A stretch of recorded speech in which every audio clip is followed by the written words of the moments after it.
इस मूवी में हमें माँ और बेटे के रिश्ते को कुछ अलग तरीके से दिखाया गया है। तो मूवी के स्टार्टिंग में हमें रेबिका नाम की एक लड़की को दिखाया जाता है जो रेबिका का पति मर चुका होता है, पर रेबिका प्रेग्नेंट होती है और वो अपने पेट पर हाथ फिराते हुए अपने पति को याद करती है। अब मूवी के अगले सीन में हमें रेबिका का बचपन दिखाया जाता है। रेबिका और टॉमी एक बीच पर खेलते हैं। रेबिका और टॉमी एक दूसरे से प्यार करते हैं और एक दूसरे को देखते हैं। अब रेबिका अपने पेट पर हाथ फेरती है, तभी उसके दादा आ जाते हैं। रेबिका उन्हें गुड नाइट कहती है और वो चले जाते हैं। अब दोनों बीच पर जाते हैं और पानी से खेलते हैं। अब रात को रेबिका टॉमी का घर जाती है, तभी टॉमी के पिता आ जाते हैं। रेबिका सोने का नाटक करती है। जब वो चले जाते हैं तो दोनों एक दूसरे के ऊपर तकिया फेंक कर मारते हैं और फिर सुबह को रेबिका टॉमी के शरीर पर धीरे धीरे उंगलियां फेरती है। अब दोनों बीच पर जाते हैं और एक कीड़े को उठा लाते हैं और दोनों देखते हैं। टॉमी कहता है कि देखो, अभी तक इसने बाहर की दुनिया नहीं देखी है, मैं कल इसे बीच पर घुमाने ले जाऊंगा। अब रेबिका कहती है कि मेरी माँ की जापान में जॉब लगी है, इसलिए मुझे घर जाना होगा। अब जैसे ही रेबिका घर जाती है तो टॉमी उसे किस करने लगता है और रेबिका वहाँ से चली जाती है। रेबिका जब नहा रही होती है तो रेबिका उसे फ़ोन करती है और टॉमी से कहती है कि कल सुबह मैं जा रही हूँ और मैं तुम्हारा इंतज़ार करूँगी। अब रेबिका उसका इंतज़ार करती है पर टॉमी वहाँ नहीं आता और रेबिका चली जाती है। अब हमें 12 साल के बाद की कहानी दिखाई जाती है। रेबिका अब बड़ी हो चुकी होती है। वो टॉमी के घर जाती है, पर टॉमी की माँ कहती है कि टॉमी अब यहाँ नहीं रहता है। रेबिका टॉमी की माँ से उसका पता लेती है और टॉमी के घर जाती है और वो देखती है कि टॉमी के घर एक लड़की है और उसे देखकर वो हैरान हो जाती है। अब रेबिका टॉमी से पूछती है कि तुम्हारी गर्लफ्रेंड है? टॉमी कहता है नहीं, मेरी फ्रेंड है। अब दोनों बातें करते हैं और टॉमी नहाने चला जाता है।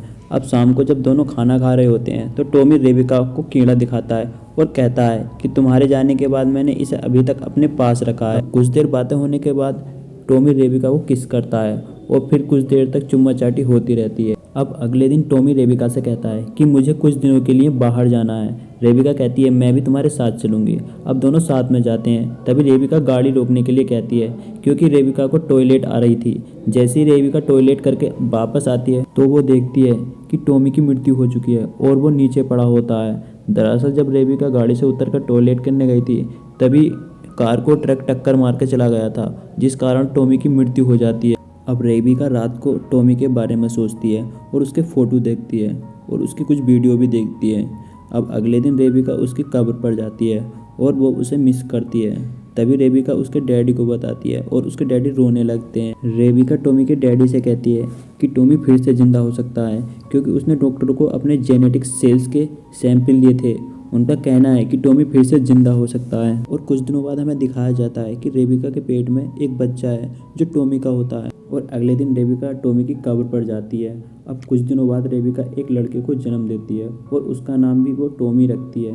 अब कुछ दिनों बाद टॉमी बड़ा हो जाता है। अब टॉमी अपनी माँ से पूछता है कि मेरे पापा कहाँ हैं। टॉमी की माँ कहती है कि तुम्हारे पापा तुम्हारे जन्म से पहले ही मर चुके हैं। अब अगले दिन टॉमी और उसका फ्रेंड खेल रहे होते हैं, तभी वहाँ पर एक छोटी लड़की आती है और टॉमी और वो लड़की दोनों बातें करते हैं। तभी टॉमी की माँ कहती है कि तुम हमारे घर खेलने आ सकती हो, पर वो लड़की कुछ नहीं बोलती और वो चली जाती है।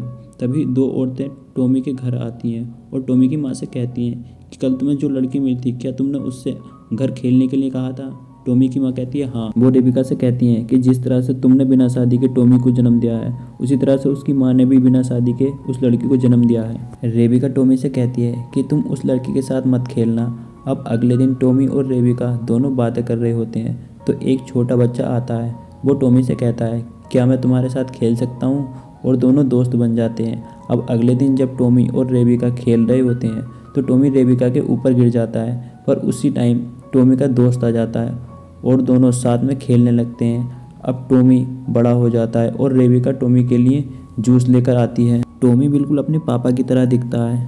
टॉमी एक लड़की के साथ सो रहा होता है। ये देखकर रेबिका को बहुत बुरा लगता है। अब अगले दिन रेबिका और मोनी दोनों साथ बातें कर रहे होते हैं। अब रात को जब टॉमी अपने बिस्तर पर सो रहा होता है तभी रेबिका उसके पास आ जाती है, पर टॉमी उठ जाता है और अपने कपड़े पहन लेता है। तभी वहाँ पर मोनिका आ जाती है और वो दोनों किस करने लगते हैं। रेबिका ये सब देख रही होती है। अब अगले दिन जब मोनी और टॉमी बातें कर रहे होते हैं तो टॉमी अपनी माँ के ऊपर जाल डाल देता है और फिर टॉमी उसके कपड़ों के अंदर अपना सिर डाल देता है और फिर वहीं पर इंटीमेट होने लगते हैं।